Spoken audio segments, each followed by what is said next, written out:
Why Yandere Simulator? Why is that the comparison you made? I was like clenching my ass cheeks hoping that you didn't say this. You enjoyed Romeo and Juliet more than Hamlet?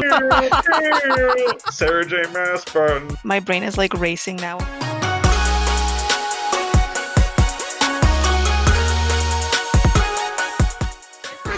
Oh no, Alex. Good job, me. I really don't know how to speak. Oh God! Can't do this. This is my guilty boner. Family listens to these. Never mind. Don't you me? We totally believe you, Dean. That's still bigger than a city. It's more than one planet.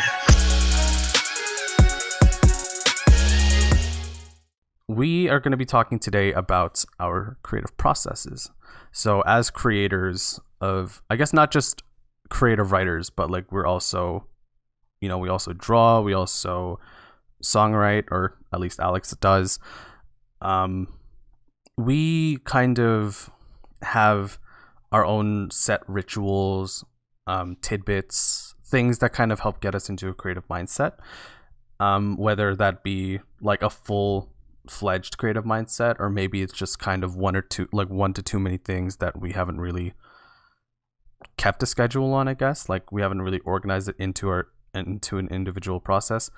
I think it would be fun to kind of explore it. So my creative process, so I kind of focus my creativity mainly on writing and drawing, but also because of video editing, I now have that. So I guess I'll kind of break down each part into, I guess I'll kind of talk about each part. So when it comes to creative writing, and since that's the one I've been doing the longest, I think music has almost always been at the heart of it. So I'll typically, sit down at my desk or sit down somewhere and listen to a bunch of music. It's pretty much changed over the years, really. Like it's never been set genres that would help me, nail in on a specific scene or like, dialogue or whatever. It's almost always been kind of whatever. Like I've been listening to different kinds of music for creative writing basically since I started. And it's only really lately that I've found a kind of groove to it. So for action scenes, I would typically listen to either very heavy instrumentals or I guess rock music. So I guess specifically punk and like heavier, not heavier screamo, but like screamo basically. So like Bring Me the Horizon, Asking Alexandria, Pierce the Veil, like all the bands that our parents would probably be scared of.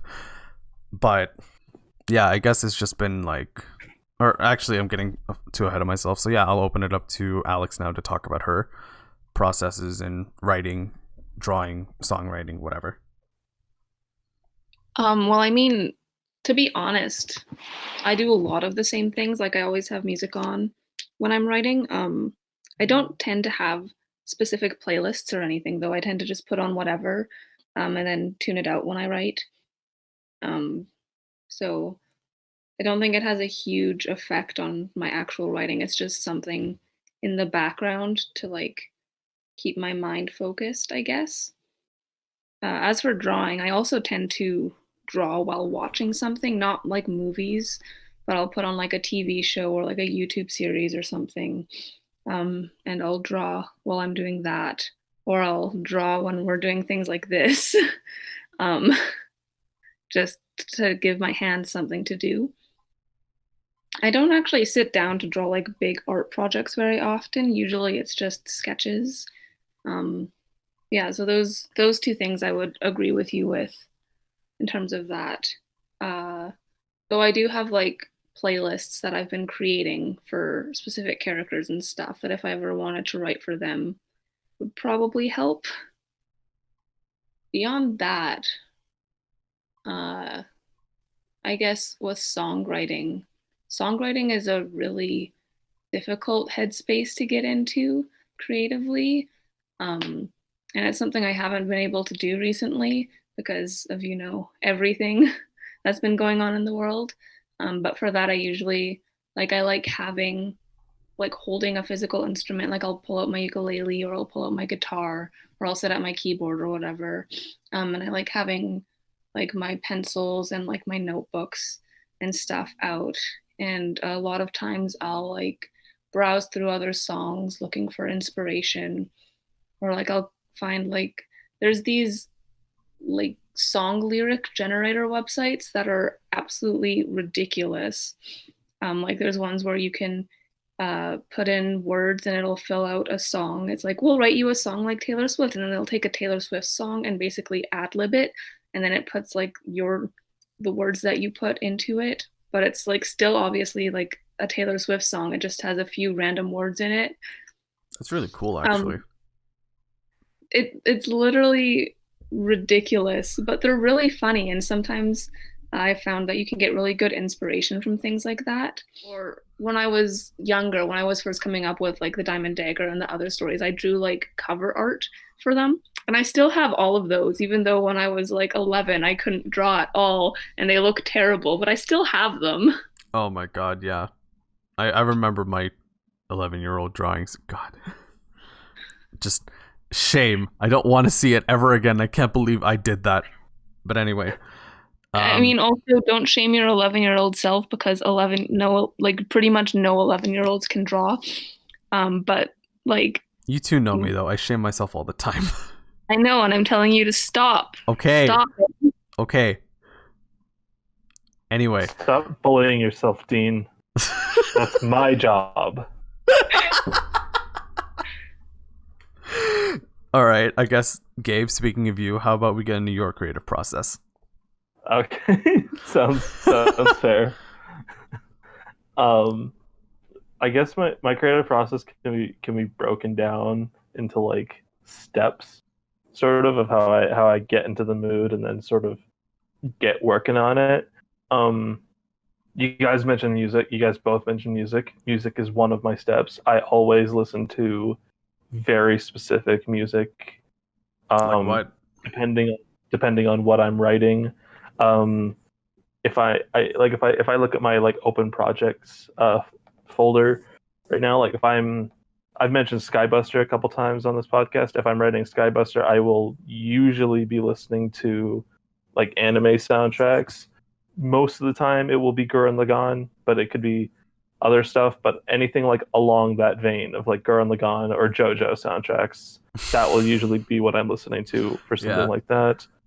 Or if I'm working on the project that I'm currently working on for my workshop class, which is called Lemonheart, that's a post-apocalyptic book. So for something like that, I might listen to like some more like obscure music, maybe like just sound bands, if that makes any sense. Like the main thing that I always do before I write every single time is I have to cook. It's like a weird ritualistic thing. I always cook before I write because it's a good way. It does two things for me. It gets me into that sort of routine mindset. If I just follow a recipe. It can be any recipe. It can be one of my recipes. It can be something out of a cookbook. It doesn't matter. As long as I just sort of follow a routine and get that done, that sort of gets me in that headspace to like not be goblin brain like I usually am, and be more like analytical and objective about stuff, so that I can be more critical of my work and try to follow a sense of direction. Because like, as much fun as it is, and it is very fun to just write aimlessly, I haven't found that I get a lot of work done like that when I just sit down on my laptop and write whatever for a couple hours. I don't actually get a lot done because I end up scrapping the majority of what I do there in like when I edit later on. So I found that cooking is a really solid way to sort of get me into that mindset. All right, so I guess like, so I was going to talk about something else, but I do want to focus in on something that I guess we all have in common with, and that's character creations. So like, there's obviously different ways on like how to like kind of like visualize your characters, right? Like we kind of found a common one with like character creators. And I'm like, I'm going to speak on this for a second, but like, have you guys like thought about getting your characters professionally commissioned by an artist? Oh, I've definitely thought about it. I've more than thought about it. I've never gone through with it, but I have seeked out like artists on Instagram, looking like just searching under the commission tag, Mm-hmm. see if I could find an artist whose art style I felt reflected what I thought would work. Yeah, I technically commissioned one for you though, or for both You of you did it. actually. You did commission one for us, yeah. Yeah, That was great. Ever since then, I've been like, oh man, I need to fucking do this again. I need to get more commissions. I need to get someone to commission my. I need to commission my work to someone. Holy shit. yeah. I have so on character commissions, like I was, so I have 3 of my main characters commissioned, by 3 different artists. Porter was commissioned by Morgana Anogram. One is of Magna, who is Porter's best friend, who is done by an artist called Ampalaya, which I know I'm butchering, but she's a Filipino artist. Filipina artist that I originally discovered on TikTok because she was doing a series for like turning avatar characters into ABGs or ABBs. And then the final character commission that I got is of Naya, who is a character that I'm trying to keep as low key as possible because she plays a very big role into the story. But I got her commissioned by an artist called Fire Blanket. I guess like the only reason why I'm really bringing up like character commissioning is because I think I highly recommend it, because with how commission artists envision your own characters, it's certainly something super interesting. Like you can draw your character however you want, but if you see someone else kind of do it and how they think of it, like it could definitely change how you write your character. Right, and it definitely changes it definitely kind of alters the process a little bit, because now it's like, because and why I'm bringing that up is because when I commissioned Killer Queen for Gabe, like he said that like suddenly he was gonna start writing Killer Queen as the character that I drew out for him, which is first of all a huge honor, and secondly, like I don't know, I just thought that was kind of interesting when we're talking about our creative processes. Yeah, I think I remember because I had like sort of a vague idea of what Killer Queen looked like in my head, and then I saw your version of her and I was like, holy shit, that is so much better. I'm gonna go with that. I'm gonna go with that one. Yeah. Mm-hmm. Yeah. Anyway, I think we're getting too distracted with tangents. So within our creative processes, we each seem to have found things that have worked for us. So I kind of want to talk about like how did we really get there? Like how did we kind of settle on the processes that we have? So like what were some things that we tried initially doing that didn't end up working out for us, that like that didn't really help with the process at all? And I guess I'll start. So like I almost always thought that when I was listening to, I guess, different kinds of music, like it was almost always just instrumentals, but I found that over time, lyrics aren't that bad. I can listen to lyrical music while writing action scenes and stuff. But on top of that too, like I was also doing a whole bunch of like kind of like oddity things. So like I was lighting candles, I was, wearing my favorite kind of hoodie or something. And that didn't really help too much. Like it didn't really affect the process at all. Like I still wasn't really writing as much as I used to.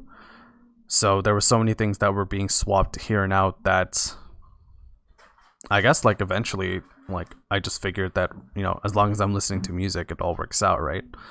Like Alex, when to talk about your process, like how is it that you kind of settled with drawing a lot? Like you said that it was like drawing a lot has kind of helped you focus. So like has there been any other kind of things within your process that's kind of changed or like you've taken out? Or I mean, I think the drawing thing is it's literally just a habit I've had since elementary school. Like even back then I would always like doodle in class and stuff. And it's just kind of something I've continued doing. Like I've tried, if we want to talk about like focusing on stuff, I've tried like, fidget spinners and fidget cubes and stuff. And I find they just get too repetitive. And like I like what I like about drawing is that I can draw literally whatever I want, basically, or at least try to draw whatever I want. And so it doesn't ever get repetitive or anything. Mm-hmm. Yeah. Gabe, how about you? Has there been any kind of things that you used to do, or have there been any kind of rituals that you used to do but don't do anymore because it didn't help your process? Or I vaguely mentioned this earlier, but I used to have a very loosey-goosey sort of approach to my writing. I think when I was in high school, my English professor talked a lot about like Hemingway and how Hemingway was like a very famous like drunk author, and he drank a lot, and he like the write drunk edit sober was something that I heard tossed around a lot.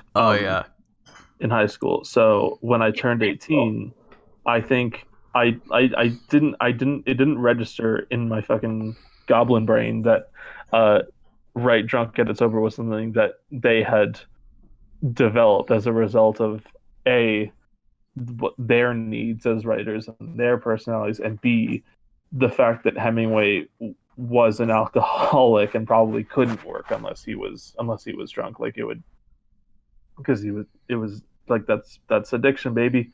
So I didn't know that, and that didn't click at the time. So I think once I turned 18, I sort of jumped the gun, and I was like, okay, I'm gonna do it. I'm gonna write drunk, edit sober. And I found that when I'm drunk, what I come up with might be very funny, but I don't know if it's very funny in a way that I like it. And I just found that I do not. It's just not a process it's just not something that leads to anything that I actually end up enjoying. So I stopped doing that. Yeah. See, on dreaming, actually, I feel like that's a big process for a lot of people. Like they get a lot of their inspirations from dreams. Like, no, like I'm actually like. No.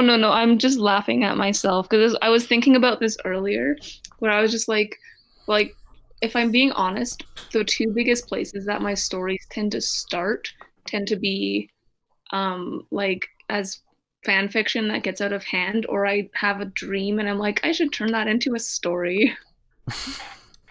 Yeah. I don't think I've ever really like turned a whole dream into a story. I've almost incorporated like parts of it into a scene or something. Like if I like, I remember one dream of mine that I had that I'm for sure including into my book at some point, is me touring this like I think 7-story high indoor garden with like bright pink walls, columns that I think like that were like 5 times my height basically, which isn't a lot because I'm only like 5'6", but whatever. Like it was gorgeous. Like it was something straight out of like I don't know why I was thinking a magical girl anime, but like that's kind of the vibe that it was. Like it was gorgeous. Like colors were popping out. It had a really nice pastel aesthetic. Like it was beautiful, and I definitely want to write that into my story. So yeah, I have dreams about cool bookstores and libraries a lot that I always like wake up afterwards and I'm like, I want to go there. But of course they don't actually exist. Yeah, so it's like, if it's not going to exist here, I'm going to write it into existence in my own story. Yeah. Yeah, no, for me, it's more like, for example, I have in one of my like story universes, I have a story called Rocky and Linda Save the World. And the thing was, how I came up with this is one of my few stories that actually has a title too. And the reason it has a title is because I had a dream, and I woke up and I didn't remember anything about it except that it was about these two characters named Rocky and Linda, who were like basically a superhero team, like superhero magical girl mashup that tends to make most of my magical girl stories are kind of like that. And those were like the names that stuck in my head. And I was like, that's the title of the story. Even though Rocky and Linda are names that I would probably never choose for a character, but that's what they decided their names were. And that story started out as a dream. Yeah. Gabe, how about you? Have any of your dreams influenced your creative process? Kind of. I can't think of any examples, but I feel like there's probably been like moments where I guess I dreamed something and then I just started scribbling it down. But Yeah, I don't think any of my stories have been directly. So I guess not. I guess my answer is actually no. I think that's really like that. I think that's really the first time that anyone's really said no to that, actually, because most of the creative people that I've met, like, yeah, their dreams have been like a huge influence for for like a lot of their scenes or like their characters and stuff. Like, I, like I'm trying to think. I mentioned there's a couple. There are a couple. Okay, there are a couple of characters in Skybuster who have been sort of concocted in dreams. I think I mentioned one of them to you, Dean, in person. There's a character in Skybuster whose name is the Future. oh yeah, And yeah. it's sort of it wasn't directly in the dream, but I think I had a dream where like I guess I saw everything that was going to happen, and it just freaked me out so much that I just started writing down an idea for this character who essentially his whole thing is that he was born on the edge of a black hole as the black hole consumed his planet, so he's sort of out of bounds between different dimensions, and as a result he can see visions into the future, but seeing so much of the future and consuming so much knowledge has rendered him in a catatonic state. Not a catatonic state, but like a state where he can't really speak. The only words that he can say are the future. So I think that sort of came from this idea of just getting too much knowledge and breaking your brain in half. That came from a dream I had. And some of my horror stories, I just remembered some of my horror stories have come from dreams. That's definitely like if I run a horror, but I don't want to get into that because Alex is on call right now. But Okay. some of my nightmares have influenced like my horror writing. All right. So I think we'll get into the final kind of topic about creative processes. We've talked about our own individual creative writing processes. We've kind of gone over like what makes ours so interesting and like where it's kind of been developed. So I guess we can talk about like what makes a good creative writing like what kind of makes a good creative process. So like what I mean by that is, what are some things that you would recommend to new writers or maybe seasoned writers that would kind of help kind of draw out your own, or kind of draw out creativity from your own understanding? So I guess to lead by example, something I would recommend doing for people who are especially writing fantasy is to look up instrumental music. So my recommendations are Audio Machine, Ivan Torrent, which I'm probably mispronouncing, David Chappell. Those are a few of my recommendations, because the thing is, when you're writing, and I've said this to like people who have engaged in this conversation with me, but like instrumental music really does help bring out a lot of your own inner creativity by just simply like, I guess essentially just daydreaming. Like plug in a song of your choice, listen to it for its entirety, and whatever ideas you come up with, like go off of that. Like maybe it'll turn out to be something really nice. Yeah, and then again, I agree. Listen to music. Find the kind of music that works for you. Mm-hmm. Again, I think my biggest advice would just be try things until you find things that you like. Because, I mean, what works for us isn't going to necessarily work for you. Everyone has a different brain and a different like style. Yeah, obviously, yeah. Maybe you do find that you write better when you write drunk, or you find you write better when you're writing things out of order. Just like try things until you find something that works for you and stick with it. Also, I want to share one more point before I kind of pass it over to everyone else, but watch anime movies. Like, I highly, highly, highly recommend you watch anime movies for inspiration, and maybe it'll help influence your process, because anime movies I think compared to some Western movies, really have some gorgeous storytelling towards it, and not just gorgeous storytelling, but like gorgeous art styles, character designs, world building. Like, if you want a beautiful frame of mind for like creating a world, like I think like anime in general, like not just anime movies, but like you can tune into like 100 episodes, like into an 100 episode series, maybe get your ideas off of that, right? Gabe, do you have a couple points to kind of recommend for anyone who's trying to develop their process? I don't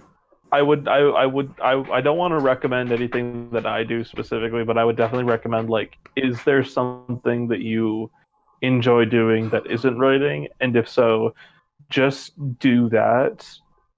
And if that doesn't get you in the mood, then maybe find something that might like get you in a routine. It doesn't necessarily have to be cooking. It's cooking for me, but it doesn't have to be cooking for anybody. It's not anything that can get you in like a good like working mind that gets the gears running, I guess. Yeah, something external aside from it's like an old worn out piece of shit car. Like you can't it's not gonna start on its own. You gotta give it a little running start before it gets going. And that's right or brain. Just give it a little gas from some other activity, and pray to God that works, I guess. Yeah. I guess I'm out of topics, so that brings us to the end of the episode. Man, I really could have transitioned that better. Let me try that again. So I guess with all that being said, that brings us to the end of today's episode. Thanks for listening, everyone. You can find us on our social media at the InkGuild on Twitter and Instagram. As well, you can also find Alex and Gabe's social media down in the description. And as always, we like to do a little bit of a sign off. So, because we're talking about music, or because music seems to be a pretty big influence for a lot of us, what is one song that you would recommend to listen when when writing or creating? Let me go to Spotify real fast. Yeah, same. I need to open it up. Okay, so I've got mine open. I'm gonna be recommending an instrumental, and it is "The Edge of Dreams" by Matthias Pumala. Yeah, I'll leave. I'll leave some kind of indication, but yeah, just search up The Edge of Dreams. It's a gorgeous song that I had recently discovered, and it's really helped me with my world building, especially. But like, you can apply it towards kind of a slow burn action scene or something. I guess the song that I'm gonna recommend is called Saturn by Sleeping at Last. There's a vocal version and an instrumental version. Both of them are really good. I find it's a really good, like, powerful feeling piece. Like, it's really gentle, but it has this kind of like big build up towards the end that makes you feel really accomplished. Honestly, everything Sleeping at Last does is beautiful. I love their music and I recommend all of it, but that one's one of my favorites right now. Gabe, do you open Spotify? Yeah. I mentioned this band earlier. They're called they have an interesting name. They're called Godspeed You, Black Emperor. And they have a song on one of their albums called Lift Your Skinny Fists Like Antennas to Heaven, and on this album is a song called Sleep. And that song, if you're writing something like you want to give it like for me, I'm writing because I listen to it when I'm writing my post-apocalyptic story. So if you want to get something like sort of eerie, dark, but sort of erratic, I guess that's a good song to listen to get you in that mode. Nice.